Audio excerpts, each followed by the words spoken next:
Fala galera, beleza? Sejam bem-vindos a mais um vídeo do Nerds ao Quadrado. E no vídeo de hoje, que é muito especial pra mim, eu vou mostrar pra você que não importa se você é fã da Marvel, da DC, da Image, da Vertigo, não importa qual o seu personagem favorito, mas esse cara influenciou todos eles. Eu tô falando do escoteiro, o Homem de Aço, o Homem do Amanhã, o Guardião de Metrópolis, Superman.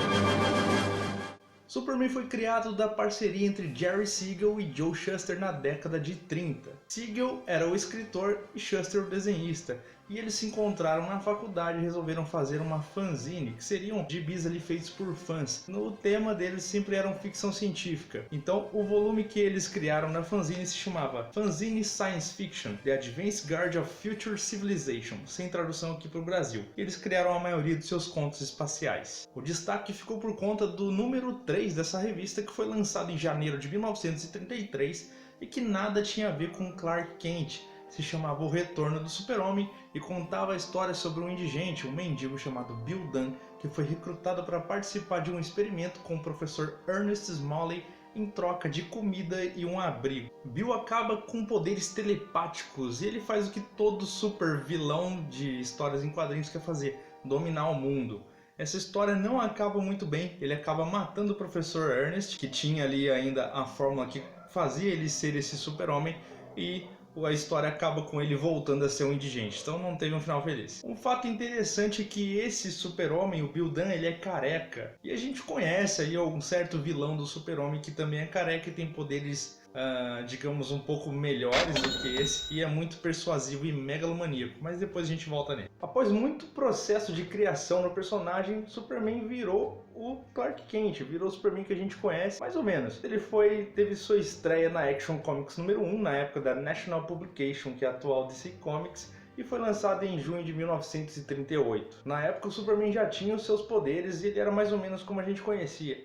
Vindo do planeta Krypton, chegado numa nave, encontrado por Jonathan e Martha Kent, mas seus poderes eram muito reduzidos. Kal-El, com L mesmo, ele chegou à Terra e assim que ele saiu da nave foi descoberto que ele tinha alguns poderes. Ele adquiriu imediatamente a força de 10 homens, o que não é nada muito exagerado para os padrões dos quadrinhos de hoje em dia.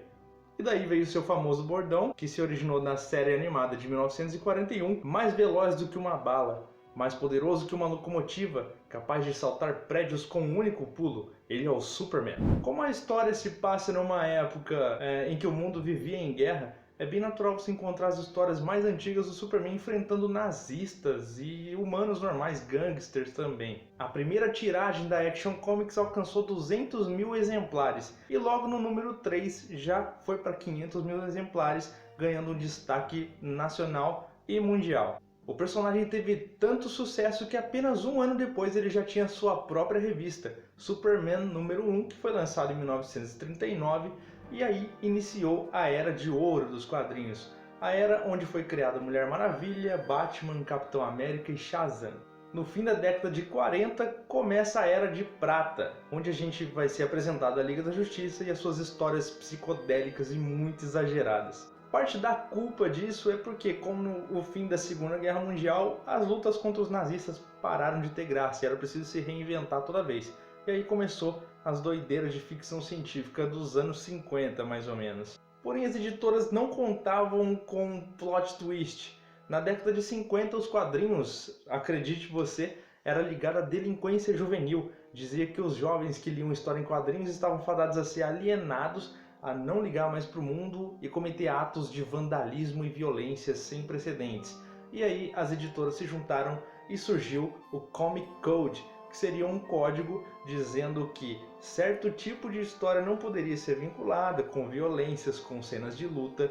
E aí a gente conhece a época do Superman e do Batman sorridente. Super Amigos também veio mais ou menos nessa época aí, lá perto pelos anos 60. A gente não pode, mas deveria esquecer a legião dos Super Pets. Sim, super bichinhos, que surgiu Super Cão, Krypto, o Super Cavalo Cometa, o Super Macaco Bippo, o Super Gato Raiado e o Super Camaleão Prot 2. Totalmente esquecível e desnecessário. Mas voltando, A década de 50 e 60 foi uma maluquice pro Superman. A gente viu que ele tinha poderes como super força e uma certa velocidade, mas aqui eles exageraram, chutaram o balde. Foi nessa época que o Superman começou a desenvolver poderes curiosos, no mínimo. Ele tinha super hipnose, super ventriloquismo, super isso, super aquilo, ficava invisível, era uma bagunça só. Entre esses poderes, o do super hipnotismo, ele conseguia fazer com que as pessoas enxergassem ele mais velho. Por isso, as pessoas não sabiam que o Clark Kent era o Superman. Até tem uma figura que circula muito aí pelo Facebook fora dele usando os óculos com vidros kryptonianos que fariam as pessoas enxergar ele um pouco mais velho. Na década de 70, o Superman começou a virar um moço mais certinho. Ele até chegou a ter 8 títulos de histórias em quadrinhos, o que fez com que captasse muito mais público. E aí ele deixou de ser o repórter no Planeta Diário e foi para o Estrela Diária, onde ele era o apresentador de um telejornal, só que era cada vez mais difícil explicar essas saidinhas para poder salvar o mundo. Ainda bem que acabou. A Era de Bronze foi marcada pelo seu final, e que final! Além do maior evento do universo DC, a Crise nas Infinitas Terras, nada mais nada menos que Alan Moore foi convidado para escrever algumas histórias onde encerraria de vez a carreira do Super. O resultado disso foi em 1985, a história para o Homem que Tem Tudo, e em 1986, O que Aconteceu ao Homem de Aço. Você pode encontrar as duas histórias aqui nesse encadernado, que é bem baratinho, cerca de 20 e poucos reais, as duas histórias originais. Obrigado, Sr. Moore. E aí que o negócio começa a ficar bom. A partir de 1986, o escritor John Byrne resolveu reformular as histórias do Superman. E após a reformulação dele, o Superman passou por essa mudança que todo mundo conhece e que faz dele ser o super-herói que ele é hoje. Lex Luthor deixou de ser aquele careca maluco, vilão de ficção científica, para ser um empresário multibilionário. O Byrne se preocupou também em recontar as origens do Homem de Aço vindo de Krypton, reformulando alguns dos poderes dele que já estavam bem exagerados nessa época.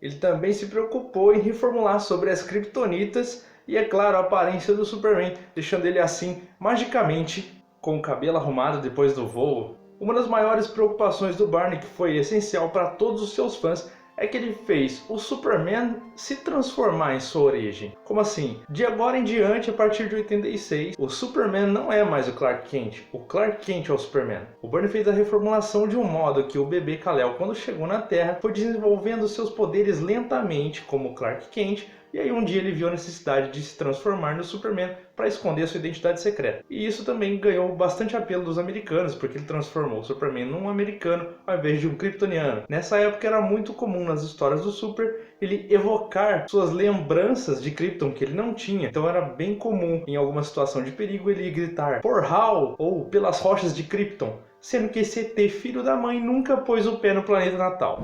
Em 2000 e 2001 surge Smallville, que conta a história de um Clark Kent adolescente, uma coisa que a gente não tinha nas histórias em quadrinhos desde a década de 50, quando eles inventaram um Superboy lá. Essa série é a minha favorita de todos os tempos. E aqui você vai encontrar a maioria dos personagens do universo do Superman trazido para a adolescência dele. E a gente vê ele crescendo com poderes, tentando se adaptar num mundo onde jovens vão para a escola normalmente.